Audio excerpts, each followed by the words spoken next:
কোরআন সুন্নাহ আমাদেরকে কিছু আলামত বা সাইন দিয়েছে। এই সাইন বা নিদর্শনগুলো খেয়াল করে আমরা বুঝতে পারি যে কারণ মৃত্যুটা ভালো মৃত্যু হয়েছে নাকি খারাপ মৃত্যু হয়েছে।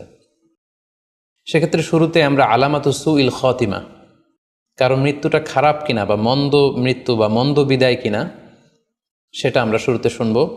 সেক্ষেত্রে আমরা যদি কোরআন সুন্নাহর দিকে তাকাই তাহলে দেখব যে কোরআন সুন্নাহ আমাদেরকে জানিয়েছে কেউ যদি আত্মহত্যা করে মৃত্যুবরণ করে তাহলে এটা আমরা বলতে পারি যে এটা একটা খারাপ মৃত্যু ছিল। কারণ আল্লাহ রাসূল সাল্লাল্লাহু আলাইহি ওয়াসাল্লাম ইরশাদ করেছেন, সহিহ বুখারীতে এসেছে, মান কতালা নাফসাহু বিশাইইন উযযিবা বিহি ইয়াউমাল কিয়ামা। যে ব্যক্তি তার নিজেকে যেই জিনিস দিয়ে আত্মহনন করবে বা আত্মহত্যা করবে, কিয়ামতের দিন তাকে সেই শাস্তি দেওয়া হবে। লেটসে কেউ যদি ছুরি দিয়ে স্ট্যাবিং করে তার প্রাণ হনন করে, জাহান্নামে সে কেবল জাহান্নামের ছুরি দিয়ে নিজের পেটের ভেতরে এরকম ছুরিকাঘাত করতেই থাকবে, এটাই হবে তার শাস্তি।